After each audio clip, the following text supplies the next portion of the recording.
Hello, नमस्कार. कसं काय मंडळी? बरं आहे ना हो? मी तुमच्या सगळ्यांची लाडकी अमृता धोंगडे म्हणजेच महाराष्ट्राची मिरची आणि तुम्ही सगळेजण मला ऐकताय मंगळवार मार्केटिंगच्या पॉडकास्टवरती. बिग बॉस सांगू इच्छितात अमृता धोंगडे यांनी पॉडकास्ट इंट्रोडक्शन देऊ नये. बिग बॉस सॉरी चुकलं माझं. तर मंडळी आपल्याबरोबर आहे अमृता जी फायनलिस्ट आहे सीझन 4 बिग बॉसची. आपण तिच्याशी खूप गप्पा मारणार आहोत. तर ऐकूया या एपिसोडमध्ये अमृताचं काय म्हणणं आहे आणि बिग बॉसचं जर्नी आणि स्टार्टअप हे आपण थोडंसं मिक्स करतोय. तर त्याविषयी आपण जाणून घेऊया. ऐकूया या एपिसोडमध्ये. नाही म्हणजे ते 100 दिवस ना, ते 100 दिवस आणि आल्यानंतर काय? आल्यानंतर माझा हात असं हे होत होतं. म्हणजे मला कळतच नव्हतं कुठलं काय. मला अचानक फोन मोठा वाटायला लागला माझा. म्हणजे बापरे! एवढा मोठा फोन आहे आपला. आणि रेग्युलर जेव्हा यूज करत असते त्यावेळेस असं वाटतं की किती छोटा फोन आहे. पण मग आम्ही असं ऐकलं की तू माणूस ठेवला होता फोनवरती मेसेज बघायला. हो. ऑब्व्हियसली. खूप नाईस. जणांचे मेसेज येत होते मला, की आणि लोकांना काही-काही वाटत होतं, की मी खरंच रिप्लाय देतेय. म्हणजे शाबास. एक तर असा किस्सा झालेला, हं, की कोणाचा तरी फोन आलेला. नाही, माझ्या मैत्रिणीचे पप्पा हं, यांना मुख्यमंत्रीतली सुमी अतिशय आवडते. हं, आणि ते मला अजून सुद्धा "सुमे बरी आहेस का? सुमे काय? सुमे ते." तर ते तिच्या मागे लागलेले आणि ते मला टीव्हीत बघत होते. हं, तर ते तिला म्हणाले, की "सुमेला फोन कर, आत्ता फोन कर, तिला उचलायला फोन." हं. ती म्हणाली, "पप्पा तिच्याकडे फोन नाहीये." "नाही, नाही, काय आहे ते समोर दिसती मला टीव्हीत ती. तिला फोन लाव, मला बोलायचंय तिच्याशी. रडू नको म्हणून सांग तिला." आई शपथ! आणि हे खरं झालं होतं. कमाल. की मी रडती आणि त्यांना इतकं भरून आलं होतं. ते म्हणे, की "नाही, मला तिला बघवतच नाहीये रडताना. तिला फोन करून सांग बाबा रडू नको म्हणून." पण एवढी इन्व्हॉल्व होऊन लोकं हं. बघत होते अरे बिग हो बॉस. रे! आणि माझ्या जवळची तर इतकी बघत होती, हं, की त्यांना माहिती आहे म्हणजे वरवर माहिती आहे अमृता धोंगडे. आतमध्ये आपण खऱ्या आयुष्यात कसे असतो हे थोडी ना माहिती असतं. हं, बरं आपल्या आई-वडिलांनाही माहिती नसतं एका सर्टन एज नंतर नसतं माहिती, की आपली मुलगी ह्या गोष्टीला ही रिएक्ट होतीये. हं, एकटी असताना असं बोलत असते. मग तिच्या आयुष्यात काही चाललंय का? हे आई-वडिलांना पण नसतं माहिती. हं. सो इतकं ते असं झालं, की आता माझी लाईफ ही माझी राहिलीच नाही. म्हणजे अख्खं जग बघतंय. म्हणजे मी रडताना हां. पण बघतायत, हसताना पण बघतायत. वाटेल ते म्हणजे चेहरे वेडेवाकडे करताना हे सुद्धा बघितलं जातंय माझं. हं. सो माझं पर्सनल असं काही राहिलंच नाही. पण येस, म्हणजे जवळची जी काही होतीत ना, त्यांना इंटरेस्ट वाटला. बापरे! आपण अमृताला अजून जवळून ओळखलं. हं. आणि ते 24 तास पण काहीतरी त्यांनी चालू ठेवलं होतं ना, एका हो, ह्याच्यात? लाईव्ह होतं. म्हणजे तुम्हाला असा डाउन टाईम असा खरंच नव्हता. काहीच नव्हतं. म्हणजे आम्हाला एकतर तिथे घड्याळ नाही, हं. मोबाईल नाही, काय दिवस कोणता आहे माहीत नाही. सो आम्ही कॅलेंडर पण नव्हतं. कॅलेंडर पण नाही. म्हणजे आम्ही ट्राय केलं होतं, ज्या दिवशी आम्ही एंटर केलं, त्या दिवसापासून आम्ही मोजायचो, "हे आज मग कुठला दिवस आहे? चला मग पहिल्या दिवसापासून 1, 2, 3" इथपासून बापरे! सुरुवात करायचो. हं. म्हणजे आम्ही आत घरात अशाही गोष्टी केल्या होत्या, की एक 4-5 वस्तू ठेवायच्या आणि त्या काढत जायच्या. म्हणजे आज हा दिवस गेला, मग तो दिवस गेला. ओह! सिस्टम बसवली म्हणजे. सिस्टम बसवलेली. हं, पण ती काही वर्क नाही झाली. पण लक्षात यायचं कारण सॅटर्डेला चावडी असायची. हं. त्यामुळे मग तो एक सॅटर्डे नंतर मग म्हणजे तो कळायचं. एक रिसेट होता तुमच्यासाठी, रिसेट की हे होता राइट. चावडी झाली म्हणजे आज सॅटर्डे. हां, मग तिथून मग सुरू व्हायचं म्हणजे सॅटर्डे, संडे हां, आलं. आणि मग तो बिग बॉसचा आवाज तुम्हाला जो येतो आतमध्ये, हं, त्याच्यामध्ये मग तो आम्हाला जे दिसतं टीव्हीत, की हं. दिवस काहीतरी हां, हां, 92, हां, हां, हां. वेळ संध्याकाळी, तर ते तुम्हाला ऐकू नसेल येत. ते नाही ऐकू येत, ते नाही येत. इव्हन दो आम्हाला लाईव्ह जो आवाज येतो ना, त्याच्या ऐवजी तुम्हाला जो टीव्हीवर आवाज येतो ना, तो वेगळाच येतो. बरं. बिग बॉसचा. सो मलाही त्या दिवशी असं वाटलं, की म्हणजे बिग बॉस घरात वेगळा आवाज येतोय बिग बॉसचा आणि बाहेर टीव्हीवर वेगळाच आवाज येतोय. पण तो कमाल आवाज आहे आणि इतकी भीती वाटायची ना, एक तर शांत असायचं मध्ये. बिग बॉस असं एकदम आलं, की आम्ही असं डचकायचो. काय वाजलं, काय वाजलं? पण भारी होतं ते. आता या या आपल्या कन्व्हर्सेशनमध्ये बिग बॉसच्या गमती-जमती, गप्पा हे तर येणारच आहे. हं, सहज माझ्या डोक्यात असं आलं, की 100 दिवस अ, तू तिथे राहिलीस. हं. तर ह्या 100 दिवसाचा स्टार्टअप अशी माझ्या डोक्यात कल्पना आली, बरं. की बेसिकली तुझं एका पद्धतीने पोझिशनिंग तू करत गेलीस. हं, कंटेस्टंट एलिमिनेट होत गेले, त्याच्यात पण तुझा काही हातभार होता. म्हणजे हं. काय म्हणतात त्याला, स्ट्रॅटेजी होती स्ट्रॅटेजी माझी. होती हं. किंवा प्लॅनिंग होतं. प्लॅनिंग होतं. तर हे सगळं एखाद्या स्टार्टअप बिल्ड करण्यामागे पण बऱ्याच ठिकाणी वापरलं जातं. येस. सो आपल्या कॉन्व्हर्सेशनमधनं लिस्नर्सनी मला वाटतं तेही काही पॅरलल्स ड्रॉ करावे, यासाठी मी हा हं. कॉन्टेक्स्ट देतोय. ओह! मजा-मस्ती तर येईलच, की तोही अनुभव लोकांना ऐकायचा असणारच आहे. हं. कारण जसे मला प्रश्न पडतात तसे खूप लोकांना ते प्रश्न पडले असतील आणि तुलाही आले असतील ते प्रश्न, की नेमकं काय घडतं हो. वगैरे, वगैरे. हो. पण आपण सुरुवात करू जेव्हा प्लॅनिंग फेज, हं. जिथे तुला पहिल्यांदा कन्फर्मेशन आलं, हं. की तुला बिग बॉस सीझन 4 मध्ये हं. आता जायचंय. हं. तेव्हा तुला माहिती नव्हतं, की तू 27 दिवस राहणार आहेस का 62 दिवस राहणार आहेस का 100 दिवस राहणार आहे. एम प्रत्येकाचा होता, की 100 दिवस टिकायचंय. पहिल्या 5त एक स्टेप आहे, पण पहिली ट्रॉफी आपल्याला पाहिजे. बरोबर? हं. तर त्या फेजमध्ये आम्हाला घेऊन जा, जिथे तुला फोन आला, की यू आर सिलेक्टेड. तिथनं घरात एंट्रीपर्यंत तुझं प्लॅनिंग काय होतं?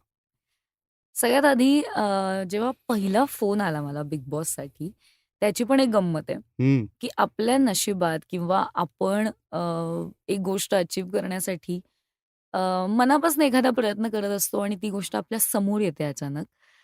त्यावेळेसची माझी फिलिंग ही खूप वेगळी होती. माझ्या आईची देवपूजा चाललेली आणि मी सहज मम्मीला म्हणाले, की "मम्मी मला सांग, मला समजा बिग बॉसला विचारलं, तर काय करशील?"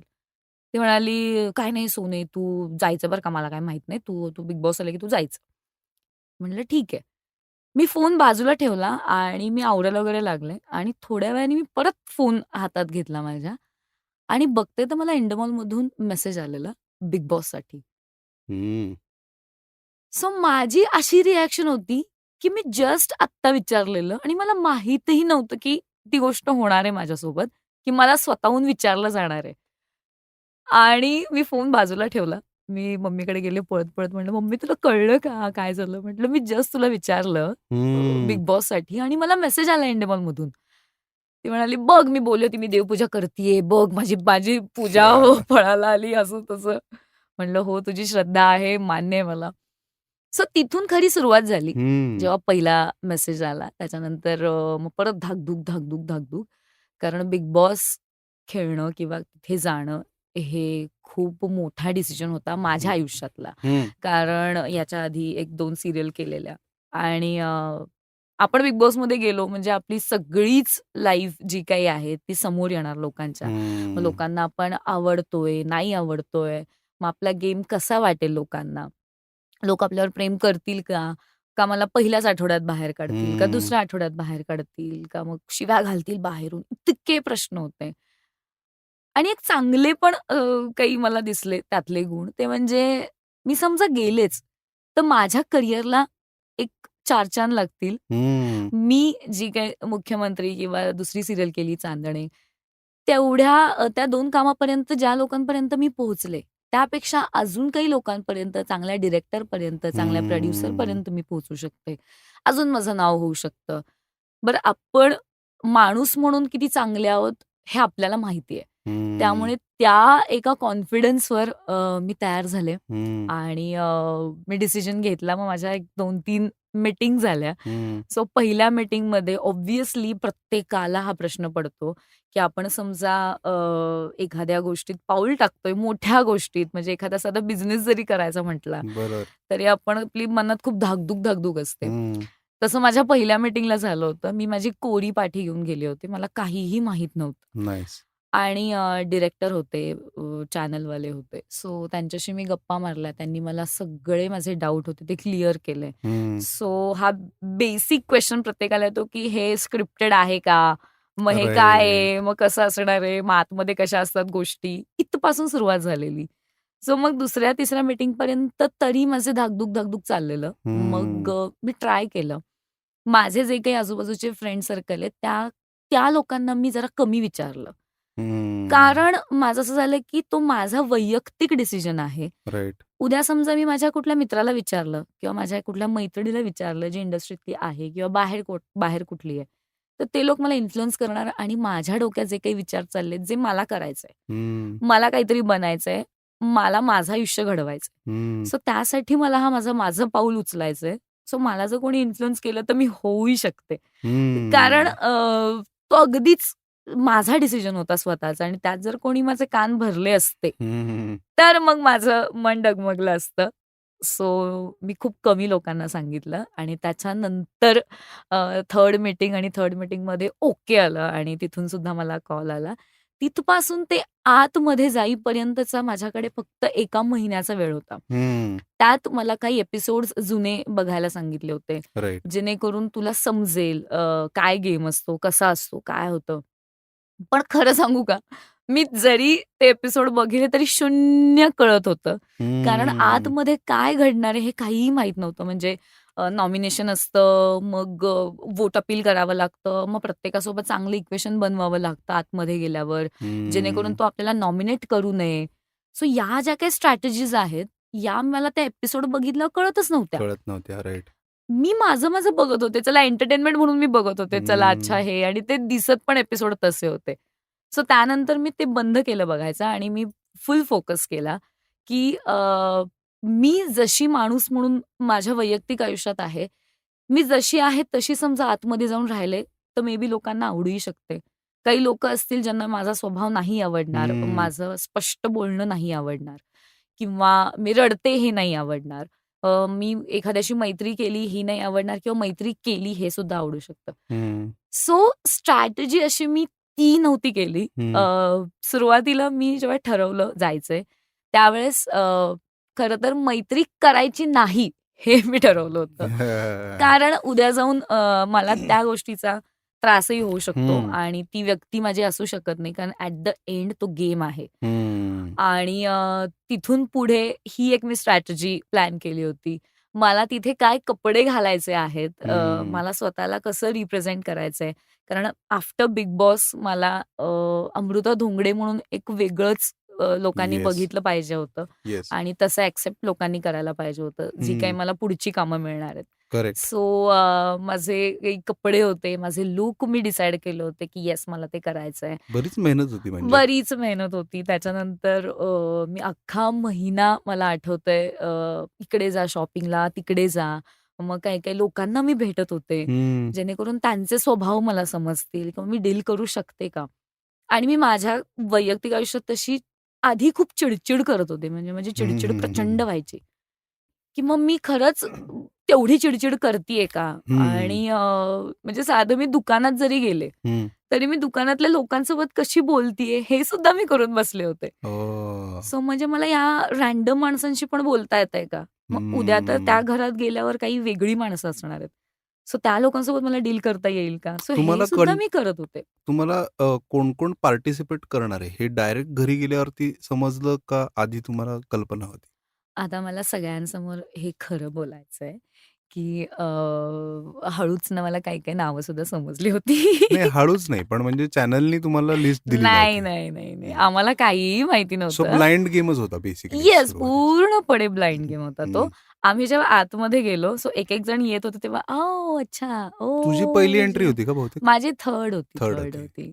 सो आता तेव्हा ती पण मला ऐकायला आवडेल, की हं, तुझ्या आधी 2 लोकं गेले होते. ते हं, कोण होते? आणि तू जेव्हा आत गेलीस, हं, त्यावेळेसच्या रिएक्शन्स हं. आणि जेव्हा तू तिसरी व्यक्ती म्हणून आत गेलीस आणि नंतर ज्या 2 व्यक्ती आल्या, तर ते कसं काय होतं ते? मी एकतर थर्ड गेले होते आणि मला असं वाटलं होतं बाहेर जेव्हा होते तेव्हा एकतर खूप उशीर झालेला. सो हं, मला जाणवत होतं, की बहुतेक मला ना लास्टला पाठवतायत.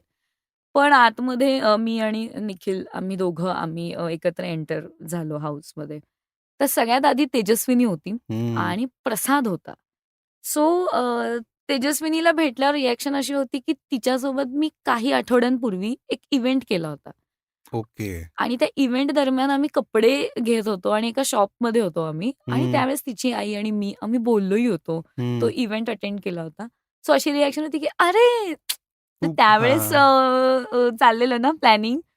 ती पण हां. म्हणाली, "ओ, तू पण त्या कपड्यात तू पण तेच बघत होतीस ना, तुझ्या ह्याच्यासाठीच कपडे बघत होतीस ना वगैरे." राइट. मी म्हटलं, "हो, मला नव्हतं सांगायचं." सो ती रिएक्शन होती.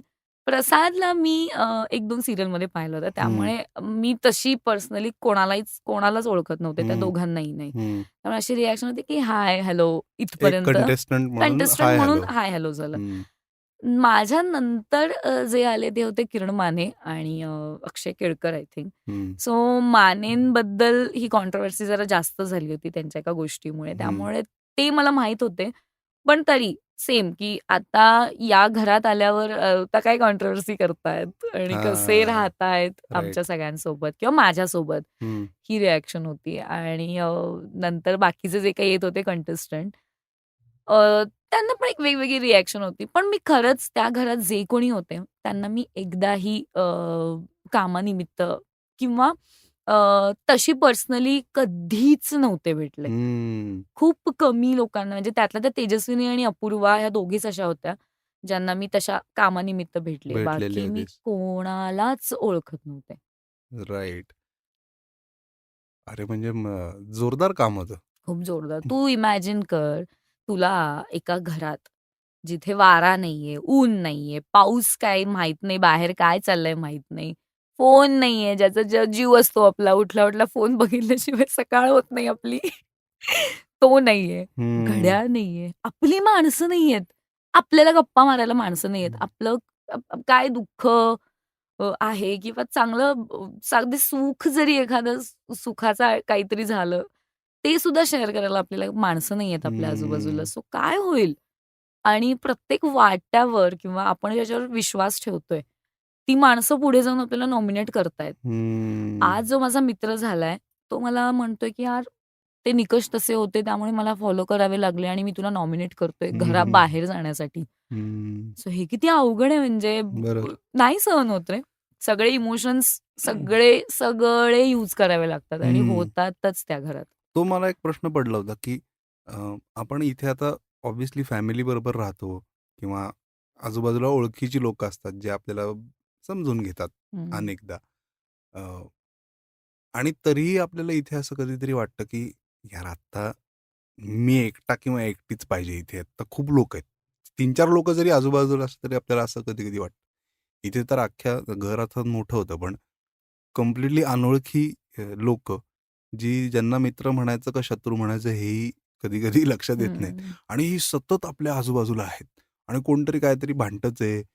कारण प्रत्येकाची जशी तुझी काही एक स्ट्रॅटेजी असेल किंवा डोक्यात विचार असेल, ते प्रत्येक 20 लोकांचे किंवा जितके कंटेस्टंट राहत राहत गेले पुढे. तर त्याचा तुला असं सफोकेशन नाही झालं का, की यार खूप माणसं आहेत आजूबाजूला? बघ, नशिबाने हं. मला खूप माणसात राहायची सवय आहे. मला माणसं बाजूला नसतील तर मी एकटी वाटतं. मग एक हं. नाही मला सहन होत. राइट. एक तर मला गप्पा मारायला माणसं हवी असतात आणि त्यामुळे त्या गोष्टीच इतकं काही वाटलं नाही. पण येस, सुरुवातीला 16 कंटेस्टंट होते. नंतर 19 कंटेस्टंट आम्ही सगळेजण झालो. हं. आणि ह्या सगळ्यांमध्ये प्रत्येकाचा ना एक-एक प्रत्येकाने कम्फर्ट झोन शोधला होता. हा माझा राइट. मित्र आहे, हा माझा ग्रुप आहे, हे माझं असं आहे, हे माझं तसं आहे. आणि त्याचा मला त्रास नाही झाला. मी ट्राय केलं प्रत्येकाशी बोलायचा, ह्या ग्रुपमध्ये हा ग्रुप जॉइन करायचा. हं.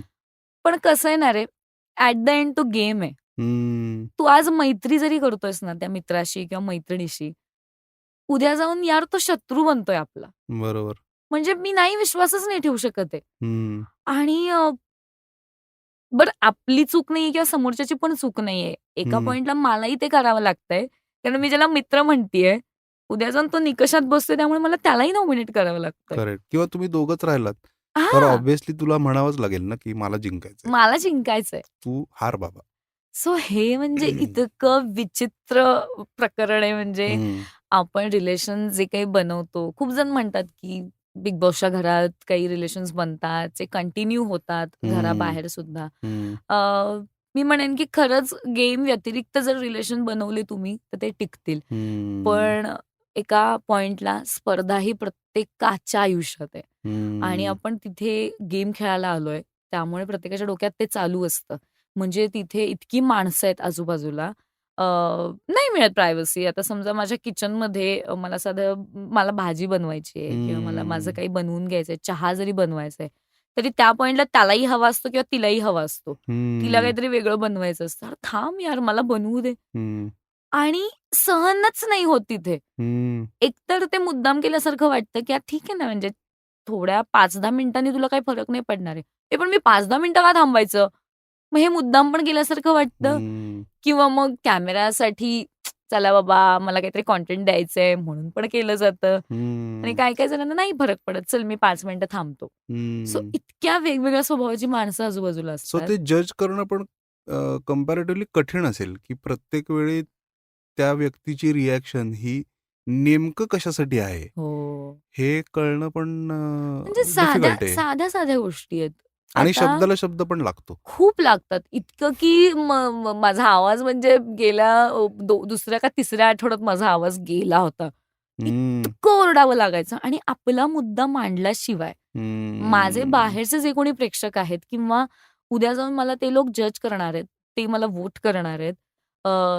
बिग बॉस मला डिसाईड करणार आहेत त्या घरात ठेवायचं की नाही ठेवायचं बरोबर. यासाठी मला माझ्या हक्कासाठी बोलणं गरजेचं आहे. गरजेचं आहे. आणि त्या घरात पावलोपावली आपल्याला किंवा समोरचा माणूस जो कोणी आहे ना, आपला आवाज दाबायचा प्रयत्न करत असतो. तू बोलायचं नाही. तू काही करायचं नाही. हं. तू राइट. काय सांगतेस आम्हाला? तू काय हे करतेस? तू कोण समजतेस स्वतःला? सो मी ना हे माझ्या खऱ्या आयुष्यात सुद्धा खूप रिलेट करू शकते. म्हणजे हं, उद्या जाऊन मी भले त्या 3 महिन्याच्या कालावधीत मी सर्व्हायव्ह केलं. हं. पण हे खऱ्या आयुष्यात म्हणजे बाहेरच्या आयुष्यात जगात सुद्धा खूप वेळेला म्हणजे मी म्हणेन, की प्रत्येक ठिकाणी, प्रत्येक करिअरमध्ये आपल्याला अशा गोष्टींना फेस करावं लागतं, की काही-काही माणसं आपल्या आयुष्यात येतात. काही चांगली खोटी आश्वासनं दाखवतात, की तुम्हाला आम्ही हे हं. देतो, तुम्हाला आम्ही ते देतो. पण आपण खरंच आंधळेपणाने आपण विश्वास ठेवतो आणि आपला विश्वास घात होतो. हं. सो हे मी खूप रिलेट करत होते बिग बॉसच्या घरात. हं. उद्या जाऊन म्हणजे मी आता पूर्णपणे शिकून आली असं नाही. पण येस, मी ह्या सगळ्या गोष्टी माझ्या बाहेरच्या जगात किंवा आता सुद्धा माझं जे काही फिल्म इंडस्ट्रीतलं करियर आहे. हं. सो ह्यात सुद्धा मला पावलोपावली ज्या काही गोष्टी येणार आहेत, त्यांना मी ह्या फेस करत पुढे जाणार आहे. कारण तिथले टास्क म्हण किंवा एकमेकांबद्दल बोलणं म्हण, एकमेकांबद्दलचं प्रेम म्हण, हं. ह्या गोष्टी इतक्या मी शिकली आहे त्या राइट, घरात, की राइट, आता मी माझ्या बाहेरच्या जगात बिनधास्तपणे फिरू शकते राइट. आणि मी त्या गोष्टी खूप खूप चांगल्या पद्धतीने हँडल करू शकते. ग्रेट. 100 दिवस राहणं ही पण एक खूप मोठी गोष्ट आहे. म्हणजे या सगळ्या डिफिकल्टीजमधनं. हं. एकतर फायनलला 5 लोकांमध्ये तुझं सिलेक्शन जेव्हा झालं हं. आणि ऑब्व्हियसली फायनलिस्ट असा जो एक टॅग हं, मिळाला तुला. हं. त्याच्या आधीचा एपिसोड जो आहे किंवा तुझं जे ते अ, चौकोन आत बाहेर 2 घरं 2 घरं पुढे वगैरे काहीतरी त्यांचं ते एक गणित होतं समहाऊ. हं. तर तिथे ना तुझ्या रिएक्शन्स लईच खतरनाक होत्या. म्हणजे पण एका बाजूला मला असं म्हणजे एका बाजूला मला हॉनेस्टली सांगतो, की असं वाटत होतं, "अरे काय म्हणजे तू काय करते एवढं? ठीक आहे, तू जाणार आहेस किंवा नाही जाणार आहेस." हा एक प्रॅक्टिकल विचार हो, डोक्यात आला. हो. पण दुसऱ्या वेळेस मला असं वाटलं, की म्हणजे खूपच ट्रू नेचर तुझं किंवा ट्रू सेल्फ बाहेर दिसत होतं. हं. कदाचित त्यामुळे लोकांनी तुला व्होट केलं. केलं. अ, कारण तिथल्या रिएक्शन्स अशा नव्हत्या, की म्हणजे तू एक फार भारी टाकलेलास तिकडे मला आठवतंय, की अ, अ, ते बिग बॉस त्यांच्या सारखं. स्टाईलमध्ये विचारत होते, "आता तुम्हाला कसं वाटतंय?" तर तू एका पॉइंटला म्हटली, "कसं वाटणार आहे आता मला?" मला नाही, "काय तुम्ही काय विचारताय?" म्हणे बिग हो. बॉस. असं तू काहीतरी म्हणाली. हो. सो तो एक फार ट्रू नेचर हं. मला असं वाटतं, की हो, त्यांनी तुला जास्त हो. लोकांमध्ये त्यांनी तुला ॲक्सेप्ट केलं ॲज अ केलं. कंटेस्टंट. हो. आता फायनलिस्ट जेव्हा तू झालीस त्यावेळेस कसं वाटलं? किंवा फायनलच्या दिवशी सुद्धा? हं. मी अख्खी जर्नीच तुला सांगते. पूर्ण हं, माझी जर्नी ही मी जी काही सुरुवातीला कॉल आल्यानंतर जी स्ट्रॅटेजी आपण ठरवली होती, जी मी हं, ठरवली होती, की आपण माणूस म्हणून किंवा आपण जसे आहोत तसे राहिलो तरी लोकांना आवडू शकतो. हं. हेच मी यूज केलं राइट. आणि सगळ्यांना एलिमिनेट करत किंवा तिथपर्यंत मी सुद्धा पोहोचले काही काही वेळेस. सो तो प्रवास अख्खा रोलर कोस्टर होता माझ्यासाठी. कारण आज मी एलिमिनेट समजा झालेच, तर बाहेर गेल्यावर लोक काय मला म्हणतील? एकतर छान एक नाव होतं माझं किंवा आहे. मुख्यमंत्रीमुळे लोक मला छान प्रेम करतात. आणि गावाकडचा जो ऑडियन्स आहे ना, जो प्युअर आहे. मी म्हणेन की शहरातले किंवा मुंबईकडच्या साईडचे लोक मला फार त्यांना मी नाही आवडणार. पण येस, माझी जी काही ग्राउंडेड लोक आहेत, खरंच त्यांना मी खूप जवळची वाटते. आणि ही रिॲक्शन मला बिग बॉसच्या घराच्या बाहेर आल्यावर सुद्धा मिळाली. सो ह्या प्रवासात ना त्या लोकांकडनं जरा जास्त प्रेम मिळालं. आणि मी जशी आहे, खरी आहे, जे काही माझं नेचर होतं, सो ते मी तसंच ठेवल्यामुळे मे बी मी तिथपर्यंत पोहोचले. ज्या टास्क बद्दल मला इतके जण म्हणतात की तू काय रिॲक्शन दिलीस म्हणे ती, आणि तुला बिग बॉस विचारतायत. मला खरंच सगळ्यांना हे सांगायचंय, तुम्ही इमॅजिन करा की तुम्ही त्या घरात आहात, तुम्ही इतके कष्ट केलेत की पडलाय, लागलंय, धडपडलंय, रडलाय, तुम्ही इतकं इतकं भांडलाय, आणि समोर ना बिग बॉसच्या घराचं दार उघडंय आणि तुम्ही लास्टच्या चौकोनात आहात आणि तुम्हाला आता एकतर बाहेर घराच्या किंवा बाहेरच, म्हणजे आता काही ऑप्शनच नाहीये. आणि त्यात बिग बॉस 10 वेळा विचारतायत, अमृता कसं वाटतंय? हो, काय कसं वाटतंय? काय नाही चांगलं वाटत आहे मला. जेन्युइन रिएक्शन कसं वाटणार आहे? तुम्ही काय काय विचारताय मला की दार उघडे पुढे, एक पाऊल आणि मी बाहेर. आणि मला नव्हतं जायचं, कारण मी डिझर्विंग होते. मी फाईट केली होती तिथे थांबून आणि उगाच नव्हते थांबले. सो मला असं झालं की यार नाही, मी आहे आणि मला जिंकून जायचंय. भले मला माहित नाही, पण ऍटलीस्ट मला त्या टॉप 5 पर्यंत पोहोचायचंय. सो मग जेव्हा सांगितलं बिग बॉसने, फायनली मी जसा श्वास असा सोडला आणि म्हटलं चला आता उठायचं आणि सगळ्या जगाला सांगायचं की येस, अमृता धोंगडे ही खेळली, जशी होती तशी राहिली, आणि आज फायनलिस्ट म्हणून, बिग बॉसची फायनलिस्ट म्हणून लोक मला ओळखतायत. सो हे फिलिंग खूप भारी होतं.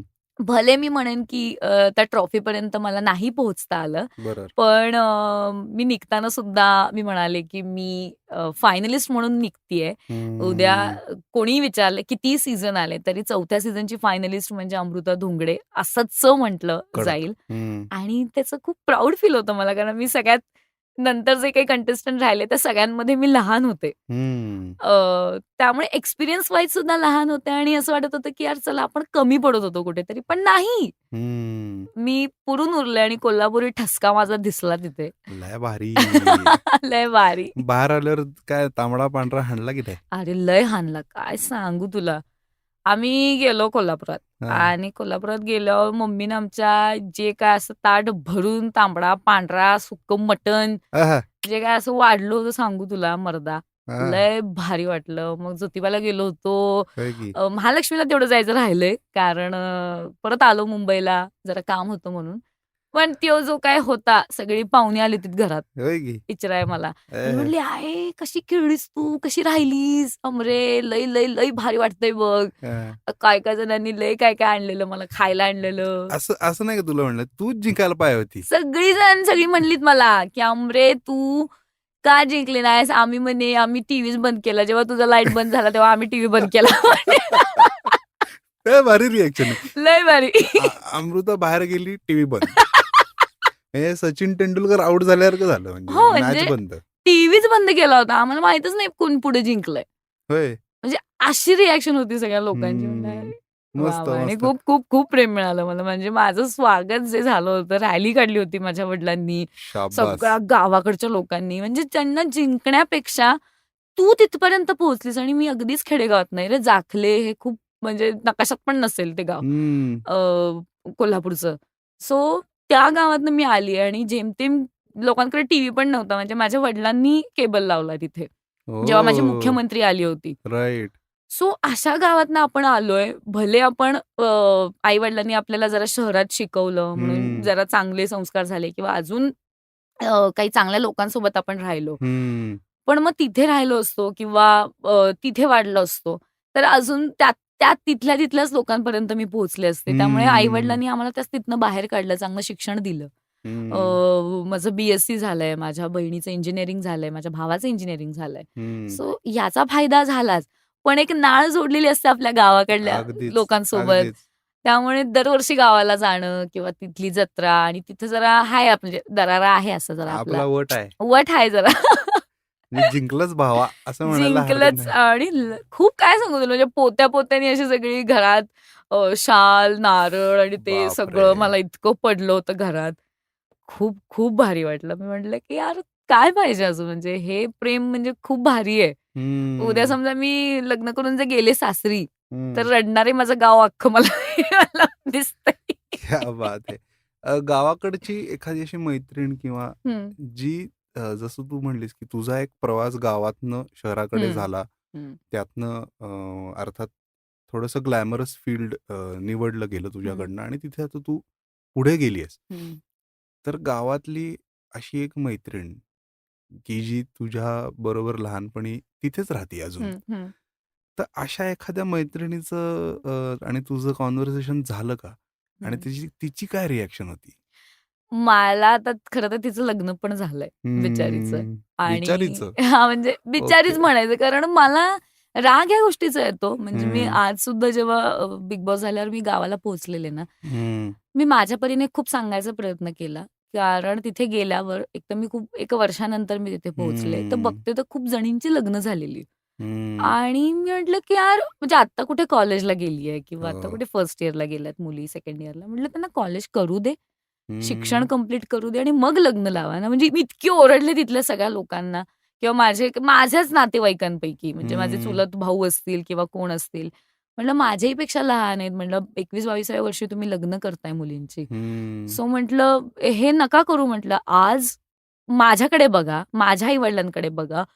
त्यांनी भले त्यांचे सुद्धा जसे विचार असतील, तरी मी हं. माझ्यात काहीतरी गट्स होते म्हणून म्हटलं मी तो डिसिजन घेतला आणि एक वेगळी फील्ड चूज केली. राइट. जी ज्यात माझ्या आई-वडिलांनी मला सांभाळून घेतलं आणि ते हं. पाठीशी राहिले माझ्या. राइट. सो म्हटलं तुम्ही असं काहीतरी करा आणि तिथल्या मुलींना पण नवऱ्यांना घेऊन आलेत बाजूला. मला असं झालं, की यार मी वर्षापूर्वी म्हणलं आपण खेळत होतो इथे खाली आणि तुम्ही लग्न केलंत. सो माझी मैत्रीण त्यातलीच होती एक आणि मी तिला सुद्धा ओरडले कारण तिचंही कॉलेज चालू होतं. हं. मी तिला म्हटलं, की "पिंकी तू का लग्न केलं?" आम्ही तिला पिंकी म्हणायचे. म्हटलं, "पिंकी तू का लग्न केलंस?" ती म्हणली, "अमरे तुला माहिती आहे आणि हुशार आहे, अतिशय हुशार आहे ती." तर माझी रिएक्शन होती म्हणजे तिचा नवराही चांगला आहे म्हणजे तिला शिक्षण करू देतोय पुढे. हं. पण येस तिची रिएक्शन होती, की आपण काय आधी तू भले आमच्याजवळ जास्त दिवस नाही राहिलीस, पण खूप भारी वाटतंय गं म्हणजे टीव्हीत तुला बघणं म्हणजे काय सांगू म्हणजे आम्ही बाकी मोठ्या-मोठ्या हिरोईनला बघत असतो टीव्हीवर, पण आज आमच्यासोबत राहणारी लहान-मोठी आमच्यासमोर झाली. तिला आम्ही टीव्हीत बघतोय. सो ही रिएक्शन खूप, खूप भारी होती. आणि खूप काय-काय घेऊन आली होती ती माझ्यासाठी. म्हणजे ती आता गावात नाही राहत, ती शिफ्ट झाली दुसरीकडे लग्न करून. पण भारी वाटलं माझ्यासाठी गावात मला भेटायला मात्र ती आली होती बाबा. नाही भारी रिएक्शन आहे म्हणजे ही, खूप भारी. की आणि छान वाटतं म्हणजे परत तेव्हा आपण फायनलिस्ट आहोत हे कदाचित थोडंसं विसरायला होतं. हो. आणि असं वाटतं, की अरे मी इतकी लोकं खुश होतायत. मी फायनलिस्ट आहे किंवा मी जिंकले नाही हे मी जेव्हा माझी लाईट ऑफ झाली, त्यानंतर मी विसरूनच गेले, की मला ट्रॉफीपर्यंत हम्म. पोहोचायचं होतं. राइट. मी इथं पोहोचले इथपर्यंत म्हणजे मी बाकी खूप इंटरव्ह्यूजमध्ये मी सांगितलं पण आहे, की मी ॲज अ कंटेस्टंट म्हणून मी बाहेर नव्हते. मी हम्म. फायनलिस्ट म्हणून आतमध्ये होते आणि नाईस. हेच मी अचीव्ह केलं होतं. राइट. मी फक्त आता बिग बॉसची कंटेस्टंट म्हणून मला नाही ओळखत आहेत. तर बिग नाईस. बॉसची फायनलिस्ट म्हणून ओळखतायत. प्रिसाइजली. येस. सो हे मी कमवलं यार. मला आणि ते खूप ते भारी वाटतं. ते पण आहे ना, म्हणजे ज्याला ट्रॉफी मिळाली हं, आणि ज्यांना मिळाली नाही, हं. ते चौघंही फायनलिस्टच आहेत. हां, म्हणजे 5 जण त्याच्यात फायनलिस्ट. प्रिसाइजली आणि एक विनर आहे. येस. पण तू म्हणतेस ते बरोबर आहे, की कंटेस्टंट म्हणून नाही आता. 7व्या आठवड्यात बाहेर नाही पडलीस हो, किंवा असं. हो. आता मला थोडंसं मार्केटिंग ह्या विषयावरती हं, बोलायचं आहे तुझ्याशी, हं, की आता तू आज जाणार वगैरे हे सगळं ठरलं. हं, हं. आणि सोशल मीडियावरती तर वाह! कंटिन्युअस टाकणं गरजेचं आहे. म्हणजे हं, मग तिथे टीम सेट करणं आलं. हं, त्यांना इन्स्ट्रक्शन्स देणं आलं किंवा आपण एक आउटसोर्स म्हणू, काम कोणाला तरी देणं आलं. कारण तुम्हाला मोबाईल नव्हते, काय नव्हते. पण कंटेंट तर पडलं पाहिजे, ते महत्त्वाचं हं, आहे. हं. काही स्पेसिफिक गोष्टी तू सांगितल्या होत्यास का लोकांना? का तू त्यांचा प्लॅन कसा ऐकून घेतलास की बाबा मी हे 3 महिने तू प्लॅन असाच असणार आहे की हं, 100 दिवस तू राहणार आहेस, तर या 100 दिवसात आपल्याला हे करायचंय. हं, हं, त्याची प्लॅनिंग प्रोसेस सांगता येईल का? कारण की हं, अनेक लोकांना ह्याची स्केल कदाचित लक्षात नाही येणार की बिग बॉसमध्ये तू आत जायच्या आधीचे फॉलोअर्स हं, हं, अगदी सरळ सांगायलोय हं. की तुझे आधीचे फॉलोअर्स हं, आणि बिग बॉस चालू झाल्यानंतरची हं, जी काही एक हं, लाट असणार आहे, हं. हे हे मॅनेजच करावं लागतं. हो. तर त्या प्लॅनिंग प्रोसेस विषयी काय सांगशील? अ, मला सुरुवातीला जेव्हा सांगितलं, की आता बिग बॉसमध्ये जायचंय आणि सोशल मीडिया, तुझं मार्केटिंग जे कोणी बघणार आहे, अ, ते जास्त इम्पोर्टंट आहे हं, आत्ताच्या ह्या घडीला. भले तू आतमध्ये कशीही खेळ, मग तू हं. वाईट खेळलीस, तरी बाहेर दाखवताना तुला पॉझिटिव्हच दाखवावं लागणार आहे आपल्याला, कारण तो ऑडियन्स आपल्याला गोळा करायचा आहे. राइट. सो त्या लोकांपर्यंत पोहोचण्यासाठी आत्ता डिजिटल मार्केटिंग आणि ह्या सगळ्या गोष्टी इतक्या ईझी झाल्यात आणि लोकांपर्यंत पोहोचणंच इतकं मुळात ईझी झालंय. त्यामुळे माझी सुरुवात इथून झाली. कारण माझा सोशल मीडिया कोण हँडल करतंय, मग माझं बाकीच्या गोष्टी कोण हँडल करणार आहे, मग माझ्या पोस्ट कोण शेअर करणार आहे, इथपासून सुरुवात होती. कारण मी आतमध्ये असताना बाहेर माझी माणसं बघणारी तशी खूप कमी. म्हणजे हं. एक टीम असते आपली, की चला मी आहे, मग माझ्या सोशल मीडिया हँडल हे करेल, मग माझं ड्रेसिंगचं कोणी असेल डिझायनर, मग हा बघेल वगैरे असं काहीही माझं नव्हतं. One man army. मी एकटी सगळ्या गोष्टी करत होते. माझी सुरुवातच झाली होती मी आणि माझी मैत्रीण. आम्ही दोघी एकमेकींना सांगत मग कपडे गोळा केले. मग काही लोकांना फोन केले मी माझ्या सोशल मीडिया हँडल करण्यासाठी. सो मग तिथून सुरुवात झाली. मग मी काही जेमतेम 2-4 लोकांना भेटले. सो हं. त्यांचे प्लॅनिंग मी ऐकलं. काही-काही जणांनी अति पैसे सांगितले, काही-काही जणांनी जरा हं. कमी सांगितले. मग तिथपासून स्ट्रगल सुरू झाला, म्हणजे की इव्हॅल्युएशन पण पार्ट होता पार्ट त्याच्यामध्ये. होता. एक्झॅक्टली. हं. सो मला सुरुवातीला मग तुम्ही किती सांगताय? मग मी किती सांगतेय? म्हणजे माझं राहिलं बाजूला बिग बॉसचं. मी डील करत बसलेले इथे, की हं. मग थोडं कमी करा, मग थोडं जास्त करा, मग हे करा, मग ते करा. सो ह्या गडबडीत अ, माझा ना पी-आर हँडल करायला कोणी तयारच नव्हतं. हं. आणि काय काय काय कारण असेल? कारण असं, की मला एकतर ते खूप पैसे सांगत होते आणि हा 4था सीझन आहे. त्यामुळे हं. जे असे पी-आर करणारे जे कोणी चांगले-चांगले होते लोक हं. सो ते काहीच्या काही सांगत होते मला रेट. तर मला असं झालं, की यार मला नाही परवडत आहे कारण माझ्या खिशातले पैसे चाललेत, ना की माझी कुठली टीम आहे किंवा करेक्ट. काय आहे. हं. सो ह्या स्टेजला आपल्याला गरज आहे का? म्हणजे मी एका पॉइंटला हाही डिसिजन घेतला, की मला करायचंच नाही सोशल मीडिया. हं. माझ्या कुठल्यातरी मैत्रिणीला किंवा माझ्या बहिणीला देते, तू रोज बघत जा, हं. जे काही आहे ते आणि कुठलातरी स्क्रीनशॉट काढून टाकत जा. हं. हं. इथपर्यंत पण ठरलं माझं. हं. पण म्हटलं की नाही, आज जर का मला पुढे जायचंय, मला लोकांपर्यंत पोहोचायचंय, तर मला अशा कुठल्यातरी माणसाला भेटावंच लागेल, जो माझा सोशल मीडिया बघेल, हं. माझं चांगली इमेज माझी बाहेर दाखवेल. ऑब्व्हियसली मी आतमध्ये दाखवणारच आहे.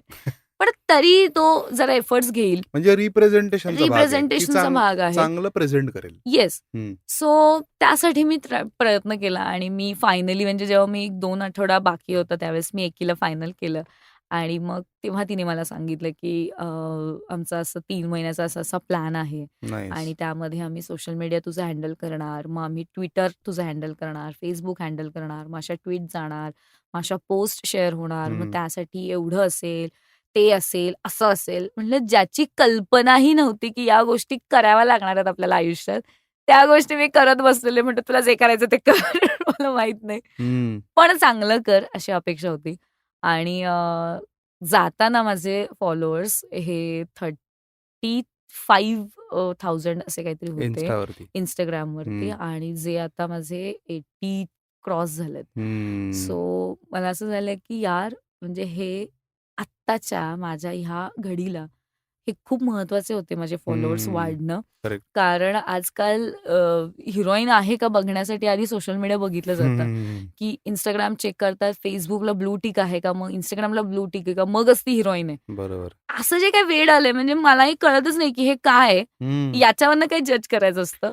पण येस लागतं यार म्हणजे कारण पब्लिक व्हॅलिडेशन थोडंसं त्याच्यात चेक केलं चेक जातं. केलं म्हणजे जातं. ऑल सेड एंड डन मालिका असू दे, सीरीज असू दे, पिक्चर असू दे, असा सीझन असू दे. अल्टिमेटली व्ह्युअर्स खूप महत्वाचे आहेत. महत्वाचे. आणि मग त्याच्यामध्ये एक सोशल व्हॅलिडेशनचा प्रकार जो 100% योग्य आहे असं नाही म्हणत मी. हं. पण एक व्हॅलिडेशन लागतं, की अरे ओके ब्लू टिक आहे ना, म्हणजे चल ठीक हां. आहे, ॲक्सेप्ट केलंय लोकांनी किंवा व्हेरिफाईड आहे हो. साध्या भाषेमध्ये. किंवा एक फॉलोअर काउंट असेल तर असं वाटतं, की ओके हिची रीच प्रॉबेबल रीच ही असू शकते. हं. म्हणजे मग आपल्याला त्याचा टी-आर-पी किती मिळेल. हो. शेवटी गणित ते टी-आर-पी वरती येतच. येतच. सो हे प्लॅनिंग मोड पण भारी होता, म्हणजे भारी होतं की म्हणजे. शोधणं आणि हे सगळं करणं. हो, म्हणजे शोधणं, तिथून पुढे त्या लोकांसोबत डील करणं. मग तिला आपल्यात जरा गोड बोलून, गोड बोलून आपल्यापर्यंत, आपल्या बजेटपर्यंत आणणं इथपासून स्ट्रगल होता. आता तो जिनी पी-आर केलं तिला तिला हा एपिसोड पाठवायला नको आपण. प्लीज नाही म्हणजे हरकत नाहीये काही. नाही, नाही. नाही आणि ह्याच्यात एक मला अजून एक भारी आता सुचला एक मुद्दा, हां. की जनरली कसं होतं, आता समजा असा विचार कर, की तू एक पी-आर एजन्सी अपॉइंट करतेयस आणि बिग बॉसचा काही संबंध नाहीये. ठीक आहे. तर हे 3 महिन्यामध्ये ना, तू कॉन्स्टंट तिच्या टचमध्ये असणार आहेस. हं. नॉर्मल सिनारिओमध्ये, की ऐक ना, हे असं नको, हे असं करू किंवा असा व्हिडिओ टाक. आत्ता तू आत गेल्यामुळे तुझं कॉन्टेंटवरती काही कंट्रोलच नव्हता. सो हं. एक हं. नसीब में है असं हां. म्हणून तू अपॉइंट केलेलंस केलेलं. हो, आणि हो, तुला माहितीही नाही की हो. काय काय एक्झॅक्टली होणार आहे? चालू आहे. हो. सो तो पण एक त्याला छोटी डोकेदुखीच आहे ती. हां, म्हणजे पण या बिग बॉसच्या स्केलमध्ये कदाचित ते डोक्यात आलं पण नसेल की नाही आलं मला, जराही नाही आलं. हां. म्हणजे एका पॉइंटला असं झालं, की माझं सोशल मीडिया कोणतरी बघतंय, काय होतंय, मी विसरले होते. एन्ग्रॉस्ड हां, पूर्ण गेममध्ये. पूर्णच. आणि मला असं झालं, की काय चाललंय बाहेर, म्हणजे कोण काय सांगतंय किंवा कोण कोणाच्या काय कमेंट्स येतायत किंवा चांगल्या पॉझिटिव्ह येतायत, निगेटिव्ह येतायत, काहीच माहीत नाही. हं, म्हणजे चावडीवर मांजरेकर जेव्हा यायचे, हं, तेव्हा सर जे काही सांगतील तेवढंच आम्हाला. हं, बाकी बाहेर दुनियेत काय चाललंय किंवा कोणी घरात व्हिजिट द्यायला जेव्हा कोणी यायचं फिल्मच्या हं, प्रमोशनसाठी किंवा हं, कशासाठी, तेव्हा ते लोकही आम्हाला काही सांगायचं नाही बाहेर काय चाललंय किंवा काय नाही. हं, काहीच माहीत नाही रे. सो असं व्हायचं की यार काय सोशल मीडियावाली नेमकी काय करती काय आहे किंवा काय नाही करत आहे, कसं होणार आहे? हं. पण मी म्हणेन की मी आतमध्ये लढत होते, तर ती बाहेर लढत होती नाही, माझ्यासाठी नक्कीच. आणि कारण खूप, Instaवरती खूप मस्त कंटेंट चाललेलं. खूप, खूप भारी. एक खूप भारी वाइब चालली होती, हो. की हॅशटॅग पण होता तुझा. हो, शिजी महाराष्ट्राची मिरची मिरची. आणि एक आमूची गँग. अमुची गँग. येस. ते पण मला खूप नाव आवडलं. हो. म्हणजे म्हणजे ते अ, आपलंसं वाटत होतं हां, आणि एक्झॅक्टली. हे खूप म्हणेन की मी ही खूप क्रिएटिव्हिटी आहे राइट, आजकालच्या राइट. लोकांमध्ये आणि आपल्या लोकांना पोहोचायचं असेल आपल्यापर्यंत येस, येस. आणि जेवढं आपण त्यांना आपलेसे करून घेऊ ना, तेवढं मला असं वाटतं की चांगलं आहे. अमेझिंग. आणि हे मी ट्राय केलं त्यातल्या त्यात आणि हे माझ्या माघारी झालं होतं. हां. त्यामुळे मला बाहेर आल्यावर रिएक्शन अशी होती की हे काय घडलंय? म्हणजे आपण हे इमॅजिनही केलं नव्हतं. नाईस. मॅन पॉवर आपल्याकडे खूप कमी होती. हम्म. मी एकटी करत होते सगळं आणि एक जेमतेम 2-4 माणसं मला मिळालीत आणि त्या लोकांनी मिळून हे सगळं केलं. खूप छान आणि केलं पण. आज हो आणि आज म्हणजे आता साधं Instagram मी जस्ट बघितलं तरी असे 20-20 30-30, 50-50 फॉलोअर्स माझे अचानक वाढलेले दिसतात. हं. आणि यार भारी वाटतंय हे खूप, भारी खूप वाटतं. भारी. येस. आता मांजरेकरांची चावडी हं. ही मी वीकली रिव्ह्यू सारखी बघतो. हो. एखाद्या स्टार्टअपमध्ये. कारण तो वीकली रिव्ह्यूच असायचा. हो, तुम्ही काय केलं? हो. काय कसं? तर जेव्हा चावड्या सुरू झाली किंवा पहिली चावडी होती आणि शेवटची चावडी. हं. ह्याच्यामध्ये तुम्ही त्या चावडीकडे की त्या रिव्ह्यूकडे तू कसं वेगळ्या पद्धतीने बघत गेलीस? हं. का तू जसा फीडबॅक येतोय त्याच्यावरनं काही चेंज करायचं ठरवलंस? हं. का हॉनेस्टली लाइक इग्नोर मारलंस? जाऊ दे मरू दे काहीतरी रिव्ह्यू आहे. कारण तू ओरडा भरपूर खाल्लास. खूप ओरडा खाल्लाय. म्हणजे मला एका पॉइंटला असं झालं होतं, की यार बास करा सर, मी काय केलंय असं? का मलाच बोलताय? मी खूप रडायचे नंतर. हं, अ, ब मला ना खूप गंमत वाटते. पहिली चावडी माझी जी काही होती, त्या चावडीची एक्साइटमेंट ना इतकी होती, की यार आज मी ना हा अख्खा आठवडा खूप भारी खेळली आहे आणि पहिली चावडी असणार आहे. त्यामुळे मला माहिती आहे, की सर मला काहीच नाही बोलणार आहेत. असं तसं हे ते आणि आमची पहिली चावडी सुरू झाली. आणि पहिल्या चावडीत आय थिंक तसं मला खूप कमी बोलले सर आणि असं झालं की चला म्हणजे हा आठवडा कसा खेळायचा असतो त्याचा जो काही रिव्ह्यू आपल्याला मिळणार आहे, वीकली रिव्ह्यू, ह्याच्यावर आपण ठरवायचं की आता आपल्याला कसा गेम खेळायचा आहे आणि कसं आपल्याला चांगलं दिसू बाहेर आणि आपली इमेज कशी चांगली होईल, आपला गेम कसा सुधारेल याच्याकडे आता आपण लक्ष द्यायचंय. झालं मग मी पहिली चावडी झाली. त्याच्यानंतर दुसऱ्या दिवशी नॉमिनेशन होतं. झालं मी नॉमिनेट झाले पहिलं. दुसऱ्याच आठवड्यात मी नॉमिनेट झाले. बरं, मग आता काय रिएक्ट व्हायचं? जर रिएक्ट झाले, तर मग आपण वाईट दिसणार आणि मग आपण वाईट दिसलो, तर मग आपल्याला वोट नाही मिळणार आणि मग परत चावडीला सर आता दुसऱ्या चावडीला आपल्याला ओरडणार. असं चालू असताना समोर मला नॉमिनेट करतोय. माझाच व्यक्ती किंवा एक रँडम पर्सन येऊन मला नॉमिनेट करतोय. अमृताचा स्वभाव बघता अमृता का ऐकून घेईल? अमृता रिॲक्ट झाली. तू मला का नॉमिनेट केलं? का मला नॉमिनेट केलंस तू? याच्यावर जे काही रामायण माझं सुरू झालं तिथे. सो ते दर नॉमिनेशनला तसंच व्हायचं, की का मला नॉमिनेट केलं किंवा का असं झालं ह्याच्यावरनं जे काही सुरू व्हायचं. म्हणजे आदल्या दिवशी चावडी जेव्हा व्हायची, सर कान पिळायचे, सर सांगायचे, की "धोंगडे जरा असं होतंय, धोंगडे जरा तसं होतंय." सरांनी आज असं सांगितलंय, आपण उद्यापासून ना फॉलो करायचंय. आपण नाही कोणाला बोलायला जायचं. आपण मस्त रिॲक्ट व्हायचं आणि आपण कमी भाषेत रिॲक्ट व्हायचं किंवा आपण राग नाही करायचा खूप. आपण बहुतेक रागीट दिसतोय. कट्टू दुसऱ्या दिवशी माझं सगळं विसरून जायचे मी आणि वाटेल ते रिॲक्ट होत होते, वाटेल ते. आणि मग परत संपत आला म्हणजे फ्रायडेपर्यंत असं व्हायचं, की मी अख्खा आठवडा कशी खेळली? म्हणजे मी ह्याला अशी बोललेली, "अरे यार, मी परत बोलली होती वाटतं आता या चावडीला पण शिव्या खातीये." सो असं माझं दर चावडीला व्हायचं. मी प्रत्येक वेळी प्रयत्न केला, की मला सर जे काही सांगतायत ते माझ्यासाठीच होतं. बाहेर जे काही दिसतंय ते पुसून जाण्यासाठी होतं. बरोबर. पण मी म्हणेन, की मी खूप प्रयत्न केला. मी असं नाही, की मनापासून मनापासून प्रयत्न केला, की यार नाही रडून नाही व्यक्त व्हायचं किंवा चिडून नाही. तर मी प्रयत्न पण केला यार, की नाही रे असं कसं? म्हणजे मला हे म्हणायचं होतं. म्हणलं मला शोभत नव्हते. म्हटलं, "अमृता तुला काय झालंय? तू अशी रिॲक्ट नाही होत." पण मी प्रयत्न केला आणि मधल्या काही चावड्यांमध्ये तर म्हणजे मी इतक्या शिव्या खात होते. "धोंगडे अशी, धोंगडे तशी, धोंगडेनी असं केलं, तसं केलं." मी इतके रडायचे म्हणजे मी बाथरूममध्ये जाऊन रडायचे कारण कोणासमोर रडायला नको म्हणून. मला प्रश्न पडायचा, की मी नेमकं काय करतीये? मी काय वाईट करतीये असं?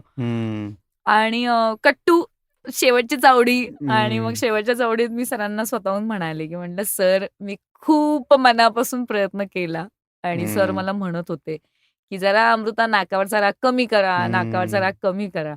आता तो लहानपणापासूनचा आहे, जो 3 महिन्यात नाही म्हणजे मी प्रयत्न केला कमी करायचा, कमी करायचा.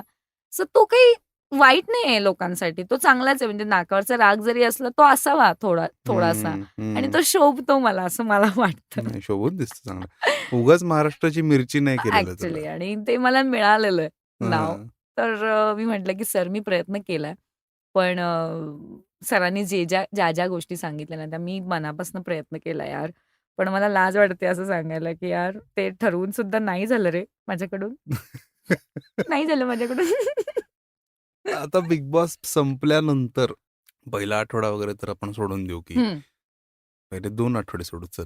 हं, हा जर्नी एक्सपिरियन्स सगळा आहे तुझ्यासोबत राहणार आहे, कायम राहणार आहे. हं, अ, बाहेर आल्यानंतर काय-काय गोष्टी तुला अशा जाणवल्या, की आता कामांचा ओघ म्हणा हं, किंवा इंटरव्ह्यूज असतील. हं, असं तुझं तुझं शेड्यूल पॅकअप होत हं. गेलं का? अजून कसं how are you taking things?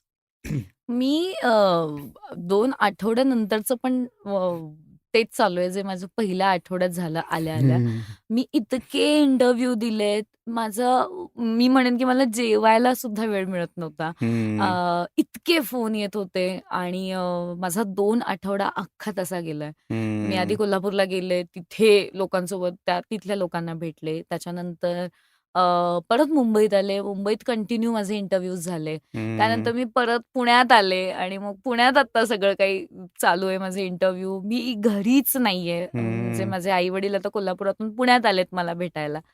पण त्यांनाही मला वेळ देता येत नाहीये. बरोबर. सो इतकं पॅक झालंय आणि मी म्हणेन की खरंच हे असंच आयुष्यभर राहावं इथून पुढे. कारण मध्ये एखाद दिवस सुट्टी चालेल. हां, म्हणजे नको. नको. सध्या नको. येते तर येऊ द्या. हां, येतं तर येऊ दे आणि माझं एज आहे. मी म्हणेन की आत्ता ती आहे अशी मस्त जोश आहे माझ्या अंगात आणि तो मला हम्म, कुठेच वाया नाही घालवायचा आहे.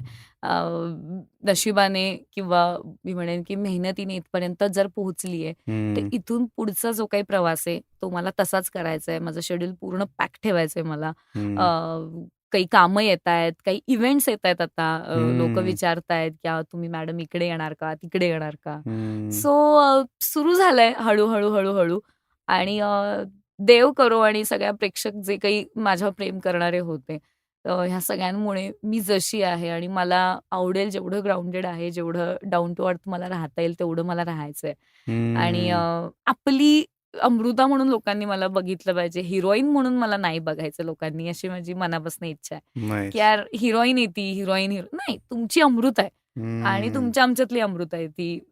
असं लोकांनी एक्सेप्ट करावं. हिरोईन पुढचा प्रश्न आहे. टीव्हीत गेल्यावर मी होईनच. बस पण एक बस. माणूस म्हणून खूप चांगलं जगायचंय आणि माणूस म्हणून मला इंडस्ट्रीत सुद्धा काम करायचंय. हम्म. हिरोईन म्हणून किंवा कुठल्या गोष्टी सेलिब्रिटी. सेलिब्रिटी टॅग घेऊन मला नाही फिरायचंय. हम्म. सो हा माझा फंडा आहे इथून पुढचा आणि होप सो तो माझ्याकडनं फॉलो होईल.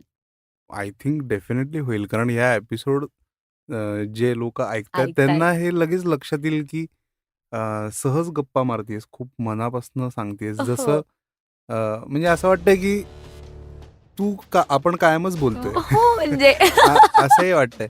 तर तो एक तो फॅक्टर नेहमीच आय थिंक तुझ्या तो पर्सनॅलिटीमध्ये आहे. येस, आणि कामांचा ओघ असाच येऊ दे. येस, अजून भरपूर साऱ्या फिल्म्स येऊ देत, सिरीज, वेब सिरीज, काय आता जे काय कॉन्टेंट निघेल येस, त्याच्यात तुला पाहायला तुझं क्राफ्टमनशिप जी आहे ॲक्टिंगमधली येस, ती पण पाहायला लोकांना डेफिनेटली आवडेल. येस. सो मंगळवार मार्केटिंग आमच्या पॉडकास्टकडनं खूप खूप शुभेच्छा अमृता. खूप मजा आली येस. आणि असंच हसत राहा. थोडासा राग नाकावरती राहू दे. ऑ. तशी तू खूप छान दिसतेस. अ, तर thank you. Thank you so much. Thank you. खूप भारी वाटलं. जे कोणी माझे ऐकणारे आहेत, सो त्या सगळ्यांनी माझा हा बसलेला आवाज बिग बॉसमधला मनापासून ऐकला. त्यासाठी खूप खूप खूप थँक यू. येस. सो मंडळी, तुम्हाला हा एपिसोड कसा वाटला आणि तुम्ही स्टार्टअप रिलेटेड ह्याच्यातनं काय काय गोष्टी ड्रॉ केल्या ते मला आणि अमृता दोघांनाही ऐकायला नक्की आवडेल. तर आपण भेटूया पुढच्या मंगळवारी अशाच एखाद्या गेस्टसोबत किंवा एखाद्या विषयावर चर्चा करण्यासाठी. तोपर्यंत राम राम.